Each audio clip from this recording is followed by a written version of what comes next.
Welcome back to the channel. I really do appreciate you dropping in. Today's video will also be another very deep one, as per usual. Each of the cases gets more insane as the time goes by, so make sure to stick around. And if you missed my last video, make sure to check it out. It's almost an hour long and it's an update on 2 different calls that I covered years ago. The guy finally went to court, he was a former prosecutor, so we got the results of everything. So if you missed that, make sure to watch that video after this one. But really quick, before we get into this video, today's video is brought to you by Scentbird, your go-to stop if you don't want to stink when you're going out and about. Make sure to click the link in the description or the pinned comment and use code Urmaker3 for 55% off your first box. For those of you that don't know, Scentbird is your one-stop shop to smell good. We're talking fragrances from Versace, Gucci, Prada, Dolce & Gabbana, and so many more. It's a great place to experiment with different fragrances that you might not want to pay for a full bottle. And they don't skimp either. This month, we're looking at Hermetica Source. And this one's very light on the nostrils. And my personal favorite one this month, Sisley. My goodness, this one smells great. I might have to get a big bottle of this. If you haven't tried it, you need to try this. And then Adage, Icona. And this one's almost like a sweet citrus smell. It's also amazing. And don't forget, all the bottles come in a durable and locking case. So that way you're not going to crush it in your pocket or your purse or even in the vehicle where I leave them. To put your fragrances in and out, it's as easy as just separating the pieces, put in the fragrance, and line up the lock, and then just close it. And there you go. Getting yourself smelling good is easy as going to Scentbird and picking a scent, activating your subscription, and then receive your fragrance. Once again, make sure to click the link in the description and use my coupon code Urmaker3 for 55% off your first order. That's going to make your first monthly subscription box just over $7. And these are available in USA and Canada. Don't let people know of you as the stinky one. Get your subscription at Scentbird today and help the channel and yourself out. I'd like to give a big thank you to Scentbird for sponsoring this video, one of my favorite sponsors on the channel.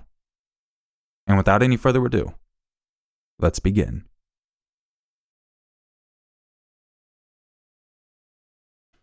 Adam Mados and Megan Brown met in Pennsylvania. At the time, Megan was seeing someone, but she developed a relationship with Adam anyway. 2 months into their relationship, Megan was pregnant.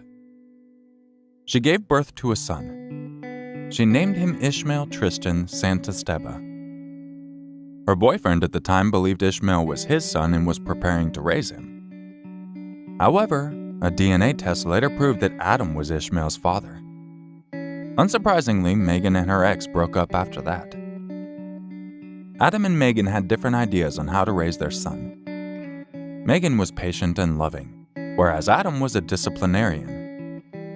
This led to countless arguments and fights between them. There were times when Megan's father would have to intervene before things got out of control. Megan's step-grandmother once convinced Adam to take parenting classes. She hoped these classes would help repair Adam and Megan's relationship. This was especially important, since Ishmael was autistic and needed special care. Sadly, Linda's attempt to fix Adam's relationship with Megan amounted to nothing. Adam continued to be quiet and prone to outbursts. Although there were times he was friendly and loving, he was generally too withdrawn. He was also unemployed, which worsened his relationship with Megan. Megan and her family eventually decided to move to Florida. Adam moved with them to be close to his son, but he had to get a job and help pay rent. Once the family moved to Florida, Megan got a job at a bar where she met Nicholas, who she started seeing. On August 28, 2014, Adam pushed Megan against a wall, held a knife against her throat, and threatened her life. He had been acting violent for a while now, and Megan had even told her coworkers about it. Adam didn't end up hurting Megan. When Ishmael woke up, Adam took off. Megan was too afraid to leave the house after that. She called 911.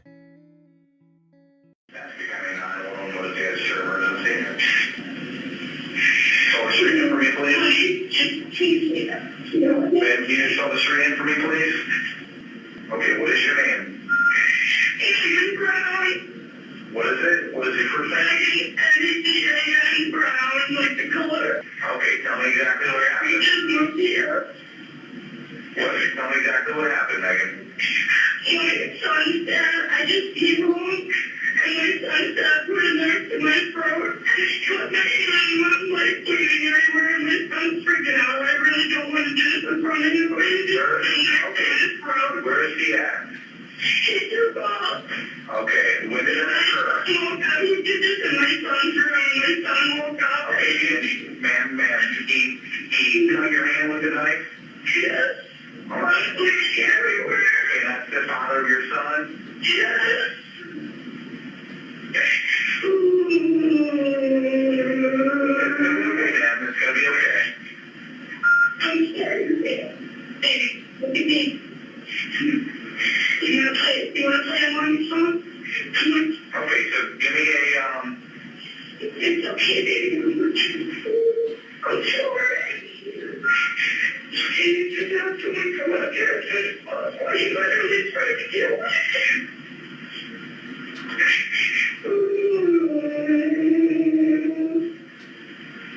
Okay, you left the vehicle on foot. On foot, he doesn't have a license.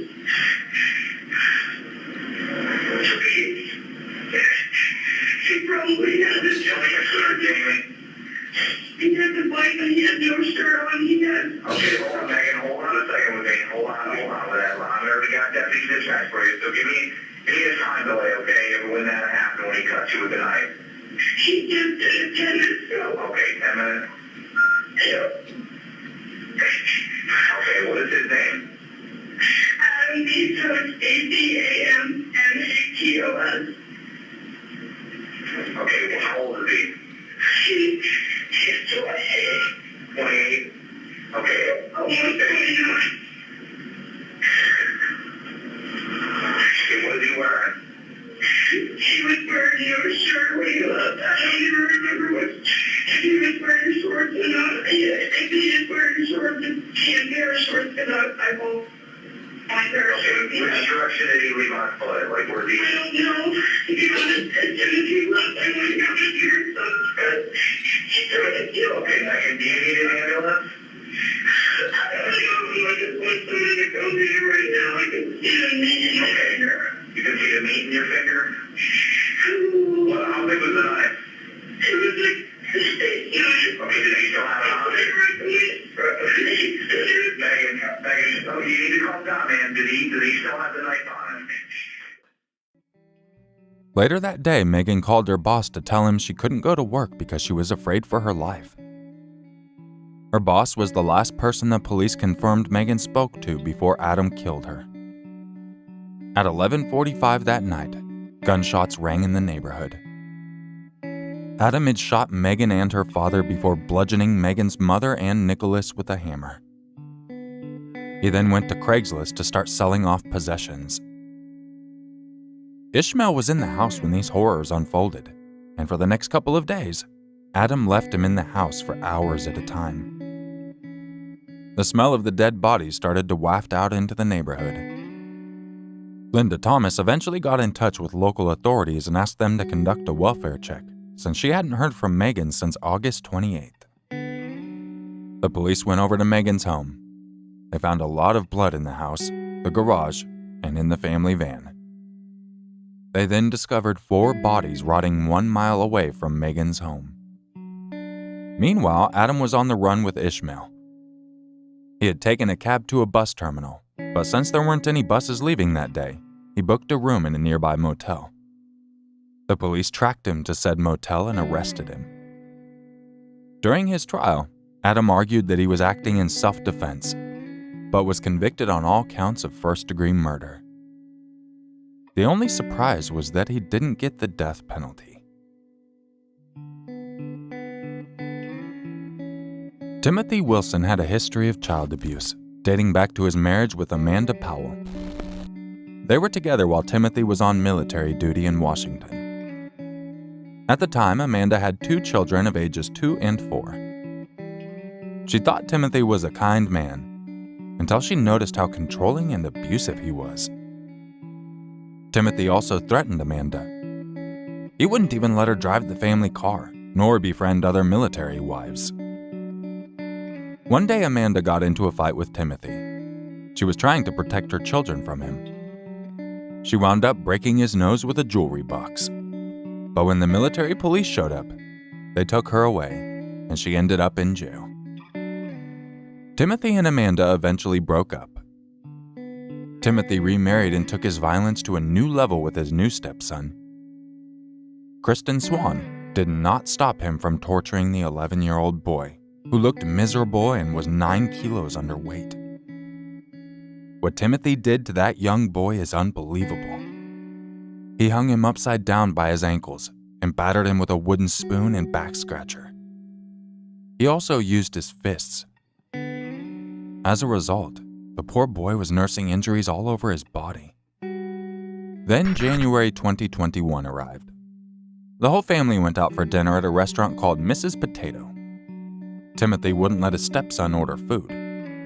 On top of that, there were bruises all over the child's face. The restaurant manager, bless her soul, noticed this and acted quickly. She wrote a note asking if the boy was okay, and a second one asking if he needed help. The boy, terrified as he was, gestured that he needed help.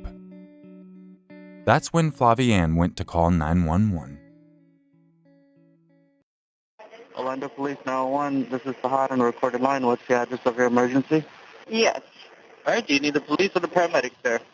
I don't know. I need you. I don't know what to do. I'm a manager of a restaurant, and we have some customers here with 2 kids.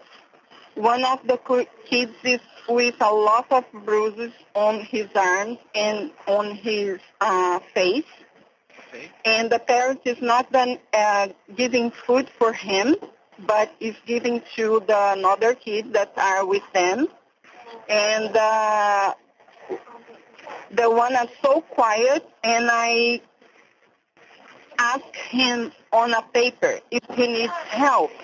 And first he turned his head saying that no, but he kept looking at me, and I write in another page if he needs help again.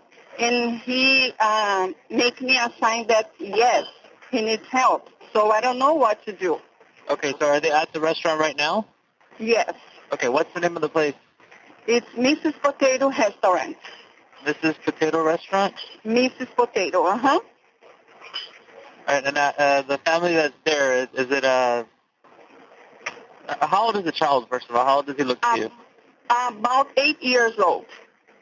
It's a couple with 2 kids, a little girl and the boy. The boy is the one that our parents is in trouble. I'm super concerned, and I don't know what to do. Can you give me some advice what I can do? Well, I can send the police over there. You're just gonna. The only thing is they have to be there. The police has to be able to see them when they get there, so they can talk to the child. It's the only thing we can say. What's your name? Oh, my name is Flaviani. Flaviani? Mm-hmm. Okay, what's a good phone number to reach you? Qual que é o telefone daqui? 290. Just a second. Just a second. I need to confirm. I'm so nervous right now. Okay. Okay? They are about to leave in about 10 to 15 minutes. Okay, hold on. All right, Flaviani, I'm going to go ahead and send the police over to you.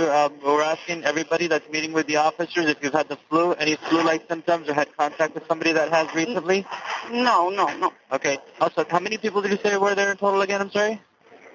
It's a family of 4, 2 kids and 2 adults. One family kid of 4, about... so 2 kids and 2 adults? Yes. Okay. And the other kids are being treated fairly from what it looks like? I'm sorry? The other kids look like they're being treated fairly? No, just the boy is with bruises and he's not eating. The others are eating.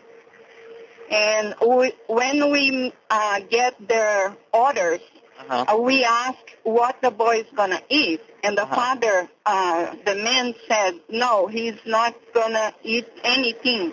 He's going to have his dinner at home. And the 3 is eating, and the boy is separate from them, and they give anything to him. Okay. All right. Well, just keep an eye on them. Of course, you can't stop them from leaving or anything, but I will let the police will come out there as soon as possible. Just call us back if anything changes before they leave. Just to confirm, also, do you see any weapons on anybody? No. Okay. Did you ever see him being assaulted in any way or anything like that, or no? No. Okay, got it. All right, no problem. Thank you. Thank you. Bye-bye. The authorities arrived just minutes later and saw the wounds on the young boy's face. One of the officers that interviewed him had almost broken down crying when she heard his story. The injuries were so severe that the authorities believed that the case would have become a homicide case if the manager didn't call 911. When police talked to his mother, Kristen, she informed them that she knew about the abuse, but she didn't do anything to stop it. The police charged Timothy with child abuse and neglect, and Kristen with neglect. As the case unfolded, more details came to light about Timothy's parenting style. He starved his stepson for not completing certain exercises, and even placed cameras around the house to spy on him. Shamaya Lynn was speaking to a work colleague on a Zoom call in her home when her 2-year-old son found a loaded handgun in the apartment. The gun belonged to Viandre Avery, the toddler's father. Sadly, Shamaya's toddler accidentally shot her in the head during the Zoom call. Shamaya's colleague frantically dialed 911. Shortly after, Viandre returned home to the horrifying scene of his girlfriend lying dead on the floor. He too immediately dialed 911. Yes, I literally just got home and I come in the room. My girlfriend, she was working on the computer and she just laid back. There's blood everywhere.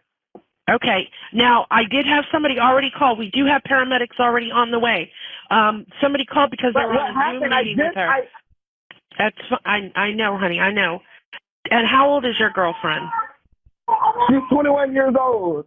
She just 21? She just left Altamirano Hospital 2 days ago because there was something wrong with her stomach. She just left Altamirano Hospital because there was something wrong with her stomach. Okay, right now, though, is she awake? No, she's not awake. Is she breathing? Please let me know what's going on. Okay, paramedics are already on their way. Is she breathing? No, I do not feel her heart pumping. No, is she breathing? Do you see her chest rising and falling? No, I do not. Okay, we're going to do CPR. Okay, I'm going to tell you how to do that, okay? Okay, hurry, please, please. Is there a defibrillator available? Can you say it one more time? Is there a defibrillator available? I don't know what that is, no. Okay, that's fine. What you're going to do is lay her flat on her back on the floor, nothing underneath her head. Tell me when that's done. On the floor? On her back on the floor? Yes, flat on her back on the floor, nothing underneath her head. Oh my God, there's blood everywhere. I'm sorry, honey, but we're going to go ahead and do CPR on her. Just let me know when she's flat on her back on the floor. Okay. All right, you're going to place the heel of your hand on her breastbone. Put your other hand on top of that hand. You're going to pump her. You're going to take the heel of your hand. You're going to place it on her breastbone, right between the nipples. Put your other hand on top of that hand. Let me know when you've done that. Okay. You're going to pump her chest hard and fast, at least twice per second and 2 inches deep. You're going to let her chest come all the way up between the pumps. We're going to do this until help can take over. I want you to count out loud with me. Okay? We're going to 1, 2, 3, 4. 1, 2, 3, 4. 1, 2, 3, 4. Keep going with 1, 2, 3, 4. Keep that rhythm up like that. Keep counting out loud. 1, 2, 3, 4. So I can make. When all was said and done, the authorities charged Viandre with manslaughter and failure to securely store a firearm.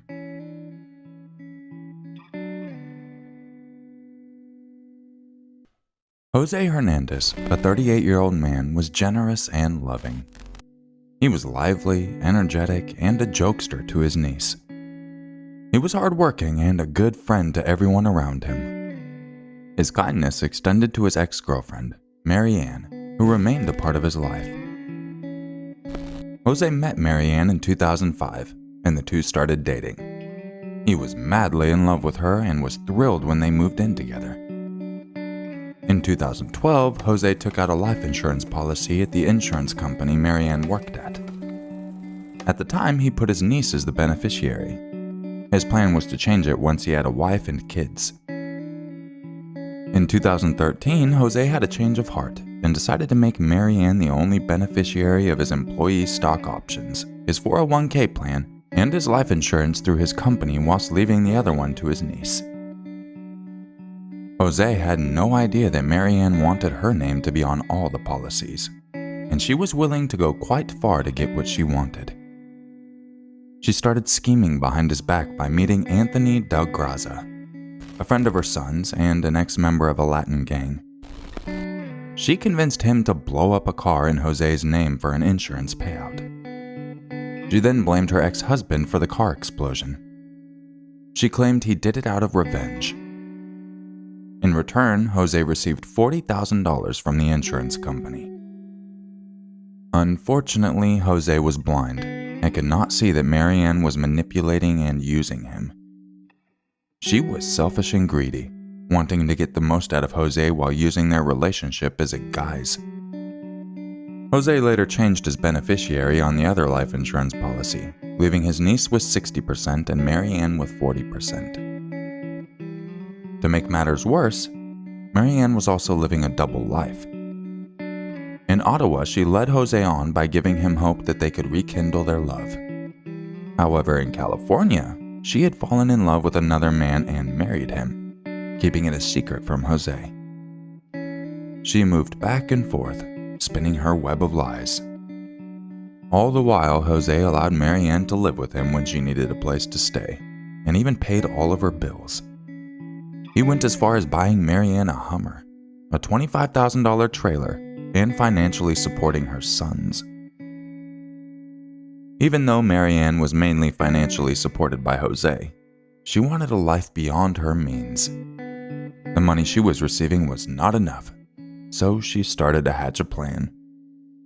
She had no love for Jose and saw him as her money-making machine. She did not care what happened to him as long as she got what she wanted. Marianne plotted, and once again recruited Anthony, who was 19 years old at the time. She had a way with words and managed to convince him to help her. She wanted Anthony to kill Jose so that she could collect Jose's life insurance policy of $1.5 million, as well as his 401k and option funds. She promised to give Anthony $75,000 for his part in the plan. The two talked about this for months while Marianne was in California.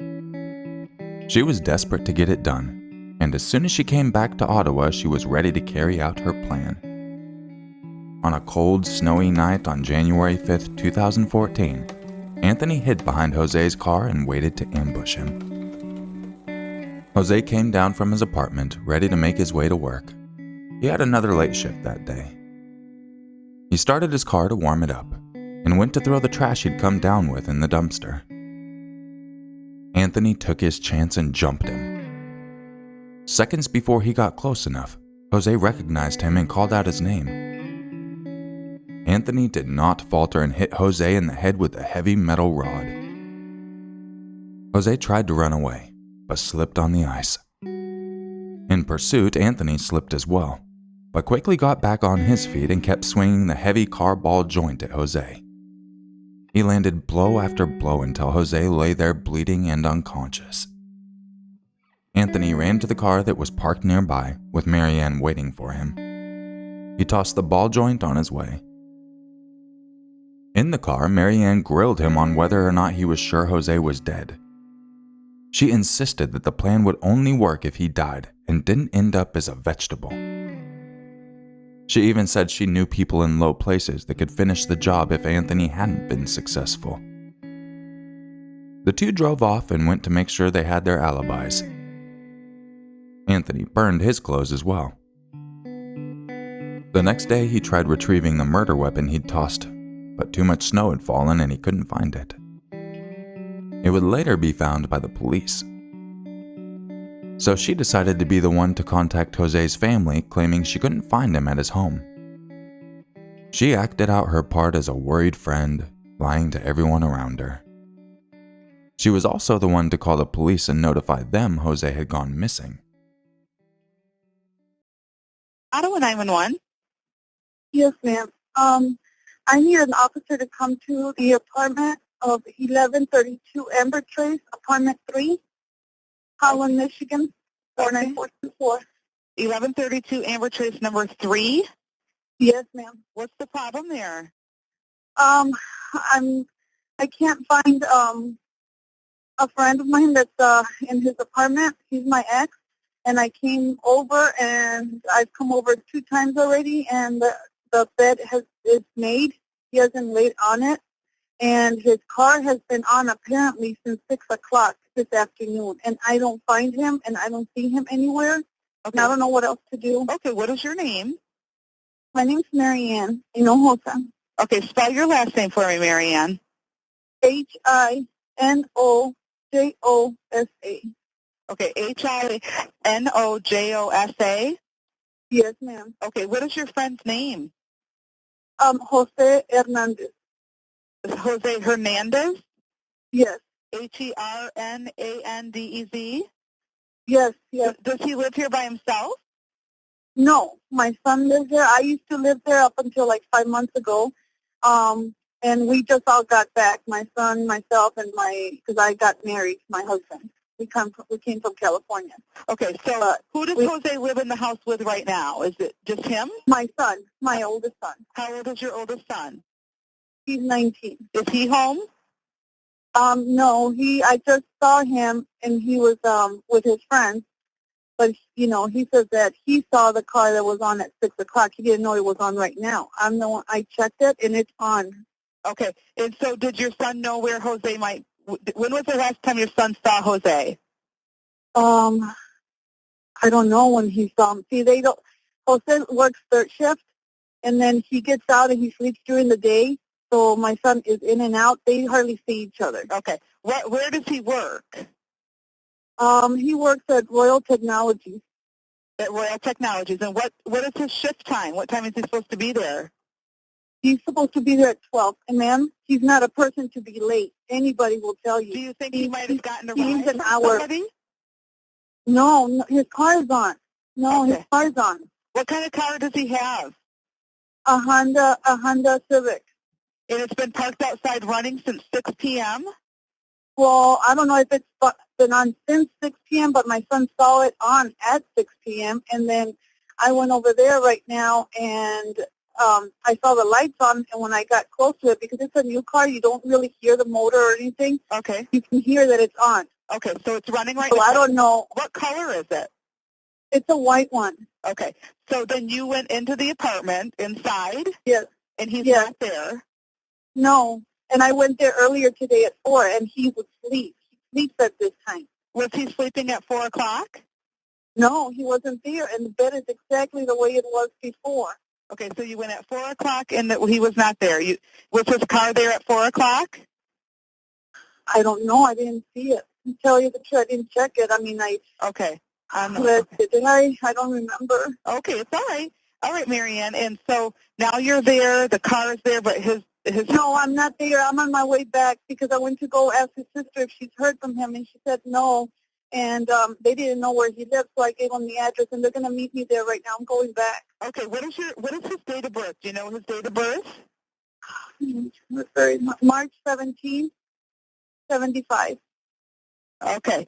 All right, we're going to send an officer over for you, okay? Please. And you're going to be there in how many minutes? I'm 1 block away right now. All right. Okay, we'll send the police for you. Thank you. Bye-bye.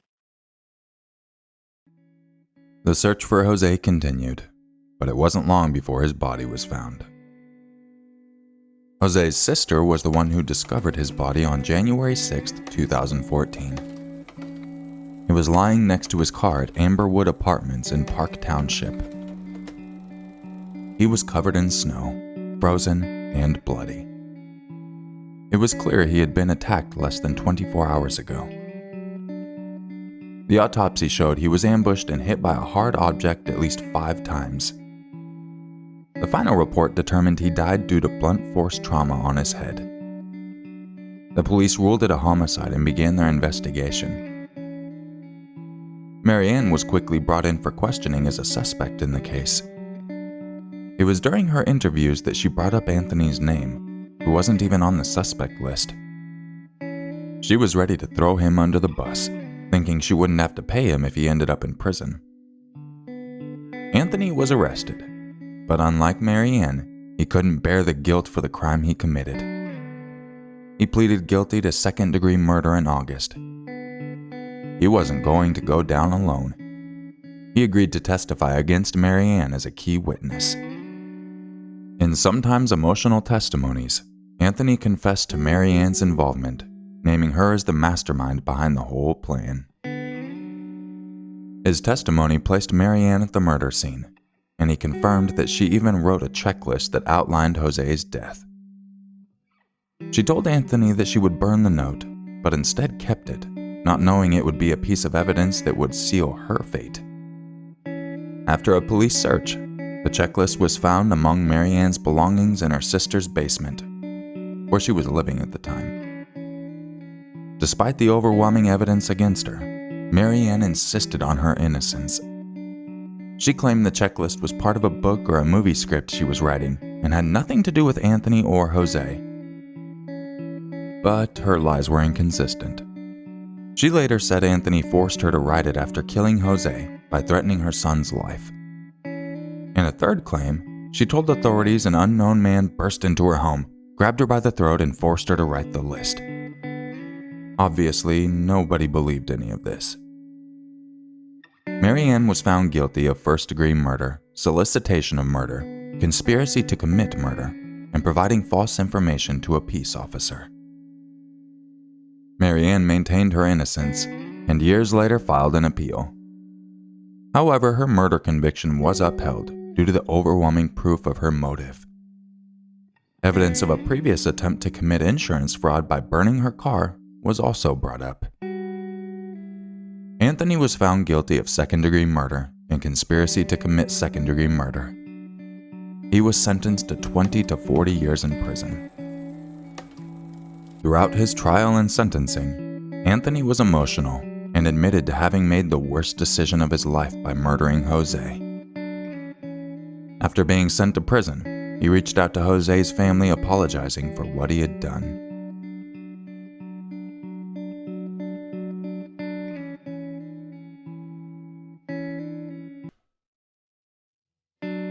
Emma Jane Magson was always a violent person.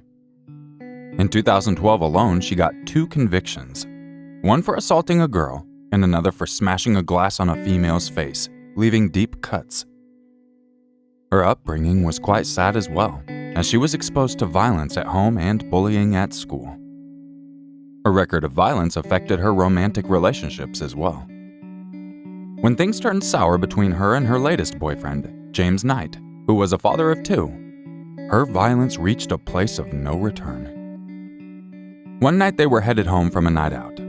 Emma and James started arguing in the taxi. The taxi driver had to kick them out. When they got to Emma's house, the argument escalated. Their drunken fight continued in the kitchen, where it tragically led to Emma stabbing James in the chest with a steak knife. The stab wounds were close to 12 centimeters deep. She punctured a lung as well as an artery. After killing James, Emma changed her clothes and James' bloody t-shirt, dumped the murder weapon in a neighbor's bin, and deleted any message that would lead back to her crime. She then dialed 999. An ambulance. Ambulance, tell me exactly what's happened. I don't know. My boyfriend's here and he's making weird noises. I don't know what's going on. Right, what was he doing to make... What? I don't know. He's got a lot of blood in him. James, look at me, please. James, just look at me. James, turn round, please. I don't know if he's playing around or he's got some up with him. James, turn round. James, I've got the ambulance on the phone. Please, just turn round so I know what's up with you. James, Right, listen, the ambulance is on the phone, so can you please turn around or let me know what's going on? Please, turn around. He's not doing, now he's stopped making noises, I don't know. No, he's doing fine, he's just come home, to me. Yeah. So I've been out all night, and then he's come home to me, and then he's just collapsed on my floor. And then now he was fine about up till 5 minutes ago, and he's just started making noises. Now he stopped, and now I'm on the phone to you. And is he awake and breathing and... Yeah, he's breathing. Okay. No, he's breathing fine. It's like he's asleep, but I don't know why he's making the noises. I don't know if he's doing it for my sake or for what. Like, James, what? No, it's just like he's asleep. Right, and so do you want an ambulance to come and take him to the hospital? I don't know if there's something up with him or he's just playing me about. But now I'm on the phone too, he's just shut up. Right. What should I do? I can't tell you. I'm not there. Then I don't know what you want me to do. The only thing I can do is just send an ambulance to come and take him to the hospital if that's what he wants. Yeah, do that please.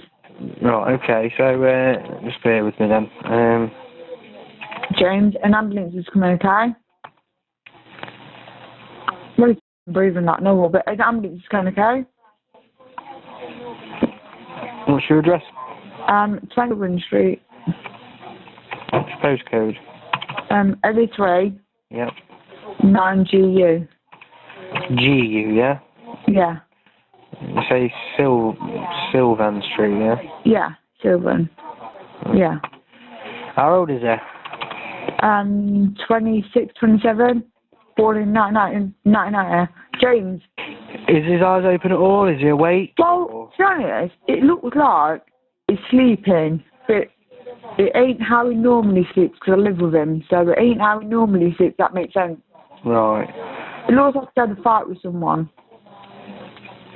Okay. James, I think he's ignoring me on purpose, if I'm honest with you.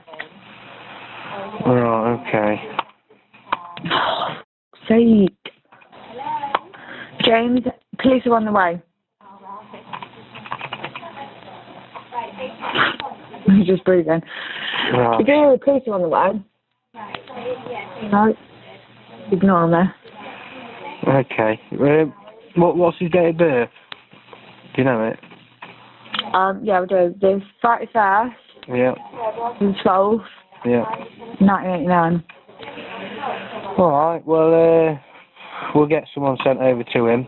It's been arranged. I mean, it might take a while, so I do apologise. It's bank holiday weekend and we're getting absolutely... No, that's fine. Don't worry about it. I mean, if you can, just keep doing... Well, it looks like he's just asleep, but you know what? It's a bit worrying because normally he gets up and gets in bed. Yeah. Has he been out drinking all night? Yeah, but I'm a bit honest, I think he took some drugs. Right, okay. I don't know though. How's he lay at the minute? Is he on his front, back, side? How is he lying? He's on his front at the minute. He's on his front, the head's on the front, and the hands are on the front, so what do I do? But, I mean, we do try and say get him on his side, because if he's on his front, that's going to... I don't know, I don't want to leave him on his front, because it's not good to be lying on his front. He can't breathe properly. It seems peaceful on his front, but at the same time he don't. But I don't know. Can you get him on his side? If you try and move him, will he respond? I bet I could when I'm off the phone, yeah. Right, try and put him on his side. Alright. Yeah. If he does wake up, just reassure him. Do you know what? I just think he's too smashed. That's what I think. Yeah. Well, that's why... But I need to be on the safe side, like, it's my boyfriend, so... Oh, yeah, I mean, like I say, if he has, try and get him on his side, because if he vomits, he'll choke on it, lying on his front. Okay, then. And that's bad. Personally, that's what I think he's on. If anything, he's took coke, because I know him. Right, but, yeah, I mean, try and get him on his side for me. Alright, then. No matter what, don't give him anything to eat or drink, because if he has taken anything else, it can react to it, yeah? Alright, then. If you have any problems or his breathing changes or anything like that, make sure everything is straight away, yeah? Okay, then, thank you. Alright, no worries, thank you. Alright, thank you, bye. Bye. When the authorities arrived, Emma told them that James had been fine until he started breathing heavily. But as she becomes more unnerved, she starts to scream that she doesn't care what's happened, as long as they remove James from her house. During her trial, Emma claimed self-defense.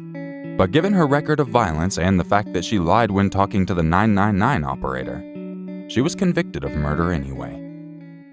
Then a retrial happened on account of Emma suffering from a mental disorder. In the end, the result was the same. The jury found her guilty of murder, and the court handed her a life sentence.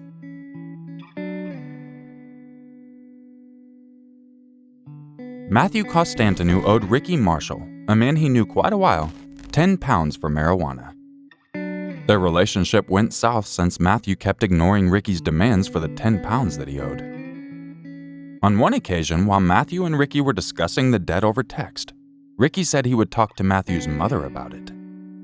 Matthew responded with a threat, telling Ricky he would gut him. Despite the threat, Ricky went to speak to Matthew's mother anyway. He went with a friend, Thomas Moore. Matthew's mother lived with Matthew, so there was no avoiding the confrontation that occurred when they arrived at Matthew's home. However, things went from bad to worse when Matthew got a baseball bat and chased Ricky and Thomas down the street. When he caught up with them, he wound up stabbing Thomas in the neck. Thomas started to bleed from the stab wound profusely, and that's when Matthew picked up the phone and dialed 999. Norfolk Police Emergency, go ahead, caller. Hiya, I've just been involved in an altercation at my home. Right, okay, who with? Two guys. Right, are they still there now? No, I think they're up the road, but one of them got quite injured. Right, okay, sir, all right. Just a couple of things before we go any further, right? Just take a deep breath, okay, and just tell me, are you safe indoors? At the moment, yes. Yeah, right. And are you, is there anybody else in the house with you? Is it just my you? mum. Your mum. And your mum's okay, is she? She is. She's fine. A bit shaken up. A bit shaken up, yeah, I'm sure. Okay, what I want you to do for me is stay on the line, all right? And I'm going to get some details from you, and then we'll get someone out to see you as quickly as we can, all right? So just take a couple of deep breaths, and we'll go from there. All right, first of all, can you give me the postcode for your home address, please? And I've got Horsham, yeah? Yeah. Yeah, what's house number, please? Right, if I go quiet at any time during this call, I am still here, okay? Okay. It's just speed, but I'm just typing away in the background. What's your surname, mate? Constantino. So that's Constantino? Yeah. Yep. Oh, sorry, you, is it? Constantino, right, okay. Yeah. And what's your first name, please?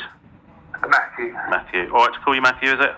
Yeah. Yeah, all right, Matthew. My name's all right. What's your date of birth, please? Okay. And I've got your mobile number is coming up as... Right. These two men that turned up at your house, do you know who they are? I know one of them. Right. Okay. Just bear with me while I just type it, something you told me already. So 2 minutes. So it's been an altercation, yeah? Right. Have any weapons been used? I brought... Yes. Okay, all right.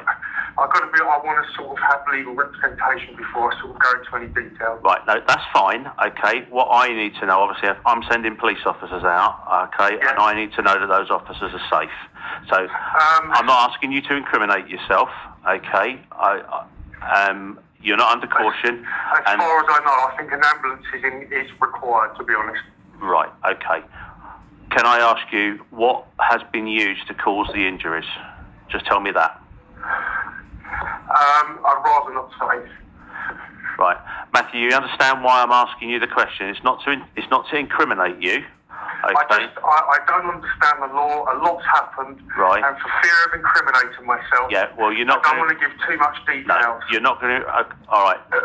Okay. So All right. what are the extent of the injuries that you think you've caused to this individual? Quite severe. Are these injuries? I mean, are they going to be? Is he going to be bleeding? Is he going to have broken bones? Yes, very profusely from his neck. Right, now, when I get police officers to come and see you, okay, I need to know that those officers are going to be safe. Have you got any weapons? Yeah, we're going to need to come and see you because you're the victim of whatever's happened here, okay? So I need to know that those officers are going to be safe. Have you got any weapons on you or anything on you that you're going to use to harm yourself or harm those officers? Absolutely not. Right, that's fine, mate. You understand why I'm asking you the question? It's a standard question I would ask anybody. I'm worried about their safety as much as mine. Right. They've got nothing to fear coming to me. I'm more worried at this stage that an ambulance getting to that guy. When the paramedics arrived at the scene, they were desperately trying to revive Thomas. Sadly, he ended up passing away. The police then arrested Matthew on suspicion of committing the murder and began to investigate the incident. At first, the police were trying to figure out the relationship between Matthew and Thomas. They soon figured out it was a spat over money owed. During the trial, Matthew said he was trying to protect himself as well as his mother. But the court said that as he chased Thomas and Ricky down the road, he stopped acting in defense and became a perpetrator. In the end, the jury convicted Matthew of manslaughter, and he was sentenced to 9 years in jail.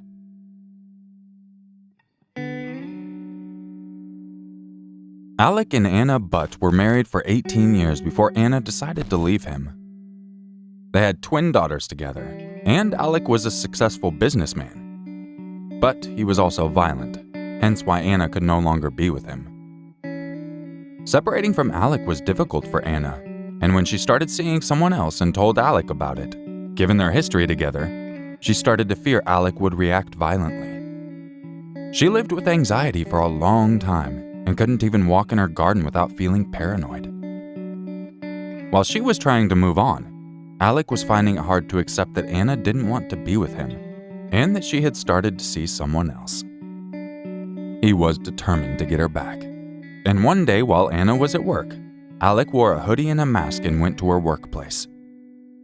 He waited for her outside, hiding behind bins and trying his best to cover his face. When Anna appeared, he shoved her against a wall and attacked her with a hammer and a screwdriver.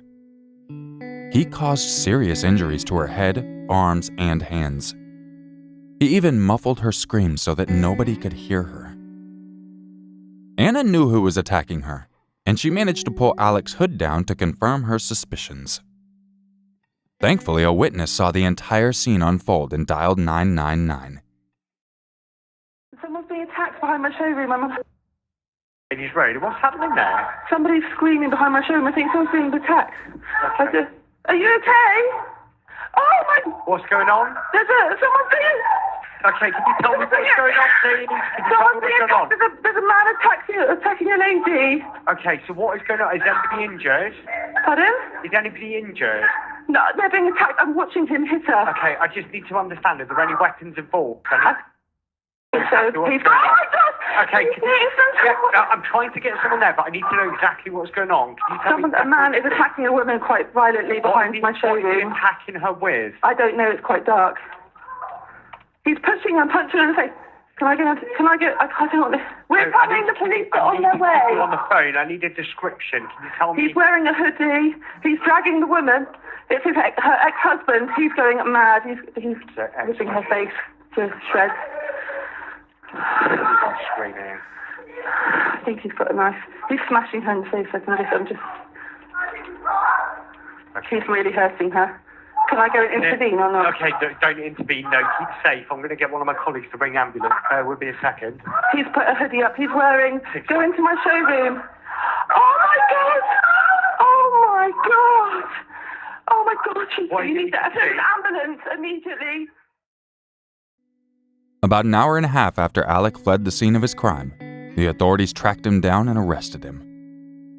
In his car, they found evidence that he was the attacker. During his trial, he tried to lie and say he acted in self-defense, but the jury saw through this. The court sentenced him to just 7 years in prison.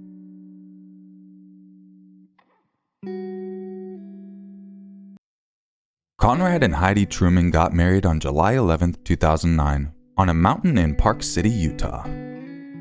They made each other very happy, and they were very hopeful about their union. But after being married for 3 years, something changed. On the night of September 30th, 2012, they were watching television and drinking together when they had a small argument. What started as an ordinary night then turned tragic. Conrad then dialed 911. 911, what city is your emergency? Dirci. What address? Please come quick. Okay, tell me that one more time so I know I have it right. Okay, and I have officers headed over there. Tell me the phone number you're calling from, okay? Cell phone. Okay. I have officers on the way. I need to know what happened. I don't know. I just heard something. I got blood. Baby, I got Somebody, I'm sorry, I can't understand you. Hello, I need you to calm down for a minute. I understand. My partner is dispatching somebody. I need to know exactly what happened. Who is bleeding? Okay.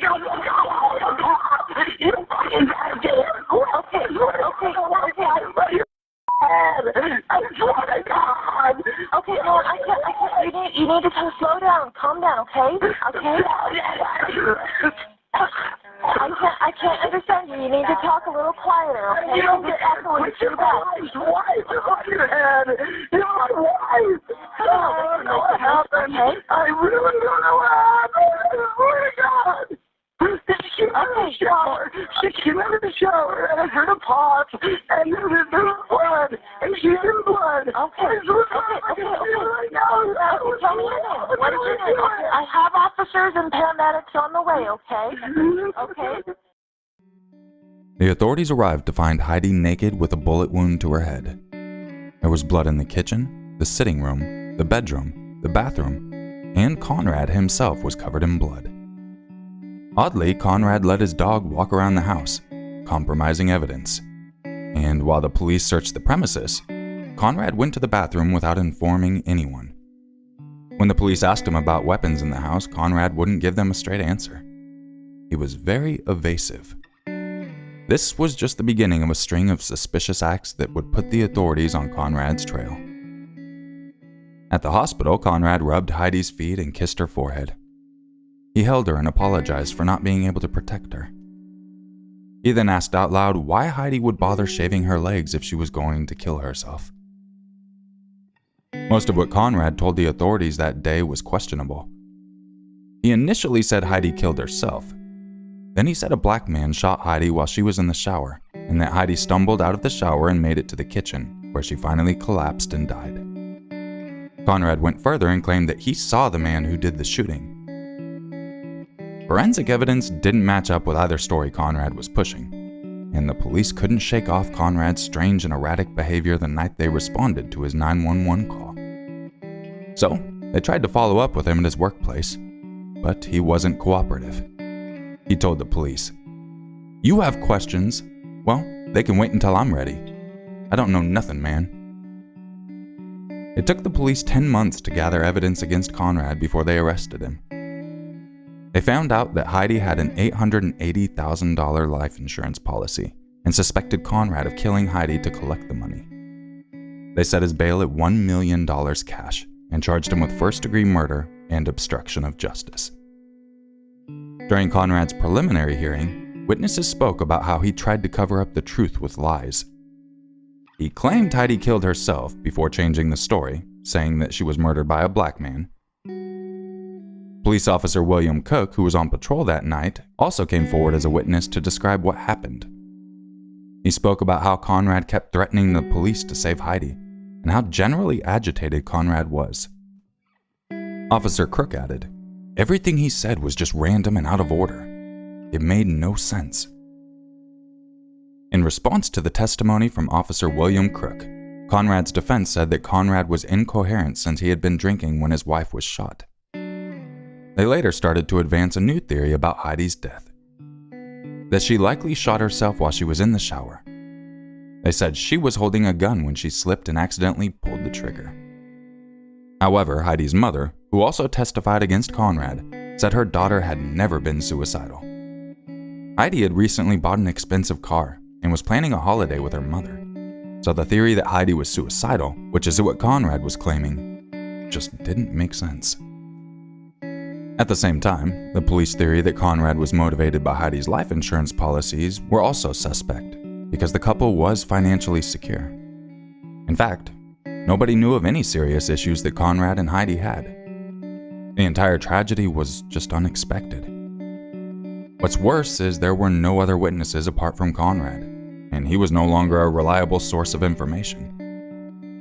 Heidi's entire family was desperate for a conviction. They believed that Conrad was guilty. They were anxious for the entire ordeal to be over so that they could have some closure.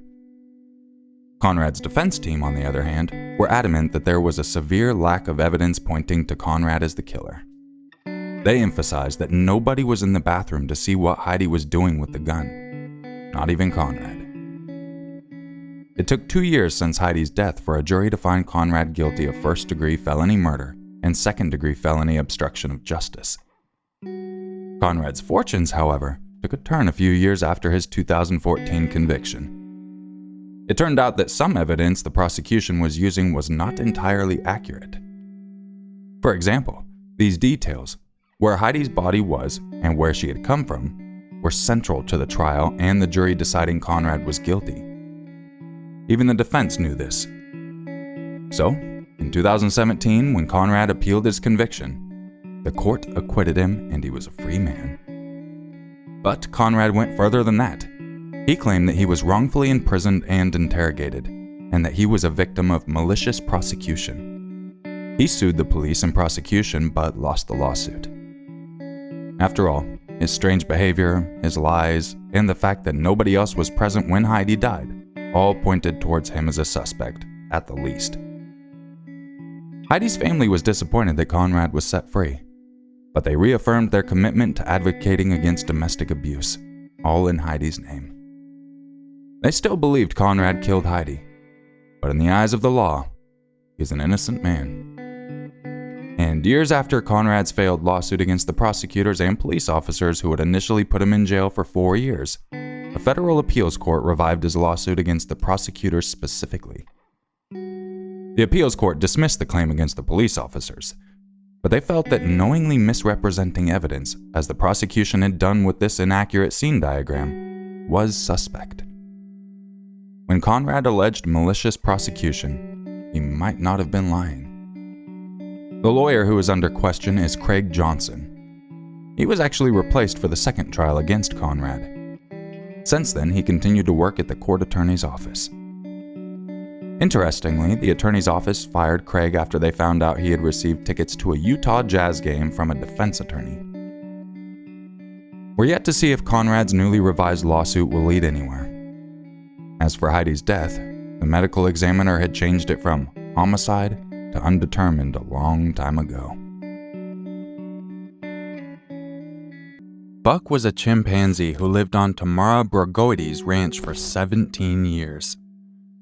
The People for the Ethical Treatment of Animals, famously known as PETA, had warned Tamara that Buck was dangerous. A previous case involving a chimp named Travis mauling a human drove this point home.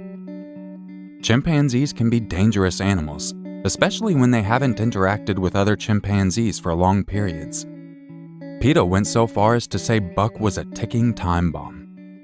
Other experts have also said that chimpanzees cannot be domesticated.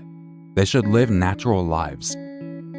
Having them live in a home with humans is harmful to them, and they can lash out as a result of this. The state of Oregon even passed a law banning chimpanzees from being kept as pets. But since Buck was acquired before the law was put in place, the law did not apply to him. In June 2021, what the experts had forewarned happened. Buck attacked Tamara's 50-year-old daughter. He bit her on the legs, arms, and torso, leaving her bleeding. Tamara immediately dialed 911 for help. Attacked my 50-year-old daughter. She needs an ambulance. The ambulance cannot get to her because I've locked myself in the basement with her. I can't get out to get my own gun. Okay. She's on the patio. You're going to have to do a headshot. Okay. Is she bleeding? She's bleeding profusely, and she needs an ambulance. I'm trying Where's to she bleeding at? All over. Yeah, we've got them en route right now. Okay. Is Terry Rowan there? Ma'am? We're sending a deputy right now. Hang on 1 second. Okay, I'm typing this up right now. Send more than one because if the 8 gets a drop on him, he's gone too. We're sending Pendleton as well. There's no I've never seen anything like this. You've got to be put down. Okay. Do you have pressure on the wounds? She's trying. I'm trying to guard her from a 200-pound H, so I can't really put pressure on it, ma'am. And you guys are both locked in the basement. You're both locked in the basement, correct? We're both locked in the basement, yes. And they've got to do a headshot on the ape. Don't say, oh, it's cute, it's come here. It will attack them. The authorities arrived and found Buck roaming around the house. They would not be able to reach Tamara and her daughter without going past Buck first. It was then that Tamara gave the police the green light to put Buck down. With a shot to the head, Buck died on the spot. The authorities then rushed Tamara and her daughter to a nearby hospital.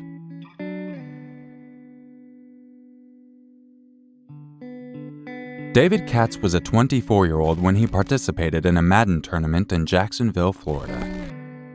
He was well known by then, having won a Madden tournament in 2017, but many of his fellow participants saw him as unapproachable. As a result, he barely made any friends. David's competitors had no idea about his history with mental illness. When his parents got divorced, their filings revealed that David was hospitalized in psychiatric institutions 6 times. After that, David started taking antipsychotic and antidepressant medication. David's mental illness had been a massive issue for his parents, too. They disagreed about how to go about caring for him. David himself accused his mother of exaggerating his illness and calling the police on him 20 times. The truth is, David was diagnosed with a depression and oppressional disorder known as dysthymia. As a result, he would go days without showering, he didn't like to go to school, and he was prone to violence. While participating in the Madden competition in Jacksonville, David's aggression resurfaced after he failed to make it to the finals. His fellow competitors noted that he started to act bizarre. He left the tournament, only to return sometime later with a gun. He opened fire, killing 2 people and injuring 10 more. David then turned the gun on himself. Fire rescue, what's the address of the emergency? I have no idea. I'm a fire rescue. This is going to be the signal 18 and CXX on Water Street. CSX on Water Street. 550 Water Street. He's in the parking lot. All right, let's walk 4 now. Sir, are you on the line? Yes, I'm here. I need someone to hurry up. I'm losing feeling in my leg. I need someone to hurry up. I have a patient at the CSX building on the line right now. Where are you hurt, sir? Hello, I'm under the CSX building. Where are you hurt on your body, sir? On my shin. On your shin? Yes. I've been shot in my shin. My skin has been ripped off, and I'm losing feeling in my shin. All right, I'm sending some help to you, okay? I need you to stay on the line with me. I need you to hurry up, please. Sir, listen, I need you to take a deep breath, okay? Talking to me will not delay your help. I'm fine. I'm fine. I'm calm. Just stay on the line with me, okay? Can you tell me your phone number? What are you wearing? I'm an all black t-shirt and pants.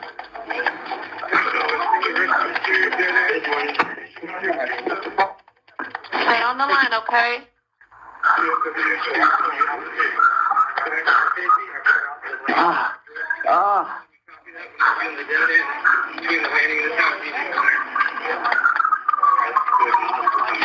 I'm sending some help to you, okay? I'm under a tree. I'm just sitting here by myself under the building. Just keep talking to me. I have help on the way to you.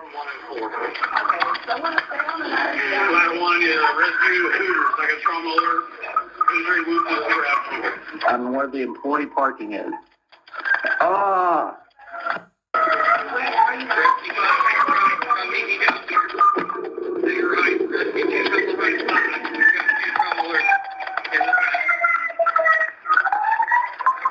Just keep talking to me, okay?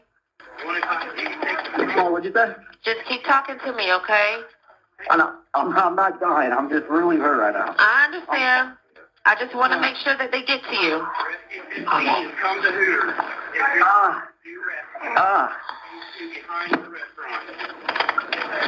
Rescue 15, we're on the location. We're on scene with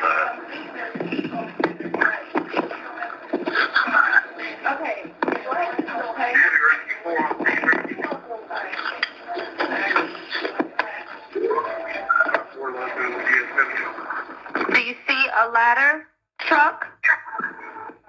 the ambulance, but it's driving in my direction right now, but it's passing me.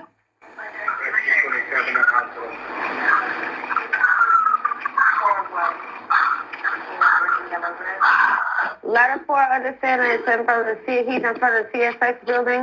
Ma'am, are they in my location by any chance? Because Yes, they are. I would like to take. If you're they are in your area. If you're facing the CSX building from the street, can you tell me if you're on the left or right side of the building? The ambulance is on the right. They're pulling into me right now. The fire department. The ambulance is on the right side of you. They're here. Thank you. They found you. Okay.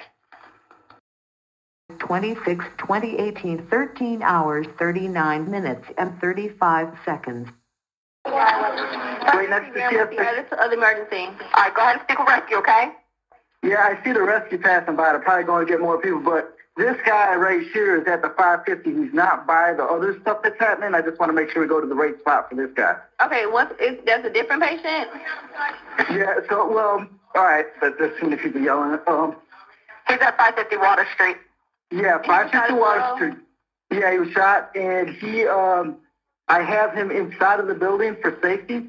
What building is he in? What's the name of the building? It says, it's actually the Water Street. It says Water 550. Water 550? Okay. Yeah, it's in the bottom. He was shot at the landing, and I saw a lot more ambulances and stuff going that way. No, this patient, he said he hiding. So, but they're going past him. So he's inside of building Water 550? Yeah. Okay, so he's not in the landing. Yeah, right. That's what I'm saying. There's two different. I just don't want them to forget him because they're all going that way with the other people. Where on his body is he shot? He shot dead and it went through. Okay. It went through where? It went from one cheek out the other cheek. Okay. What's the phone number you calling from? Sorry? What's the phone number you calling from? Okay.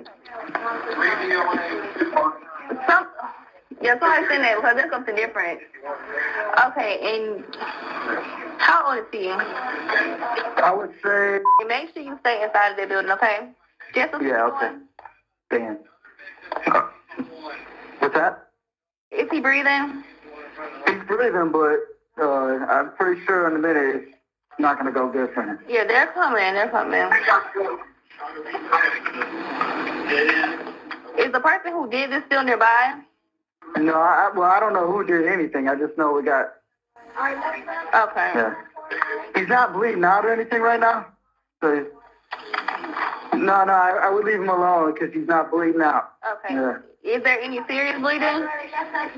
No, but it's through. Like it's gonna be it's straight up through. Like it's straight up. They're coming. Is he completely alert? He's alert right now. Yeah. He's all right now. I don't know if it's hit anything serious or anything. That's in Water Street. He's hiding a patient inside of Water 550. So this is somebody else, and she on the phone with somebody else. Okay. And you said he was shot in his butt? Yeah, I mean, really. And that's essential because he was shot in his butt for Water Street. They're coming, man. They are coming like sirens, okay? Is that more than one? It's just one, but it went through, which is the entry and exit one. Okay. I'm sending the paramedics up you now, fill the line, and I'll tell you exactly what to do next. To control the bleeding, get a clean dry towel or cloth and place it on his wound and do not lift it up to look, okay? Okay, all right, will do. Okay. So what's going? Hey, so what's going on is there's more than one people shot, right? Yes. There's someone coming. I made sure they know. Tell them. I made sure that they know to come here, not over there for you. I let them know, you know what I'm saying? Sir, listen, I let them know that you're not at the landing, you're building water 550, okay? So that's where they're coming to you guys, okay? Okay, all right. Okay, so I want to stay on the line with you guys, okay? Yeah, that's fine. Hey, do we got a clean towel? Yeah, let's see if we got a clean towel. You guys need to control that bleeding. And where are you guys inside of that building? We're the bottom floor inside, on the bottom floor sitting here.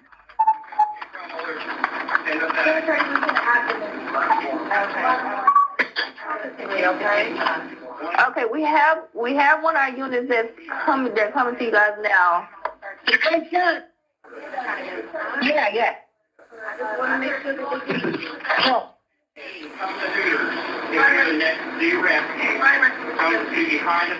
Hold on. What is he doing, sir? Okay, we got them here, so I think we're good. Yeah, go ahead and sit with them, okay? All right, thank you, appreciate it. All right. The authorities responded with a police force, a SWAT team, and a helicopter. The FBI then got involved in the investigation to figure out what happened.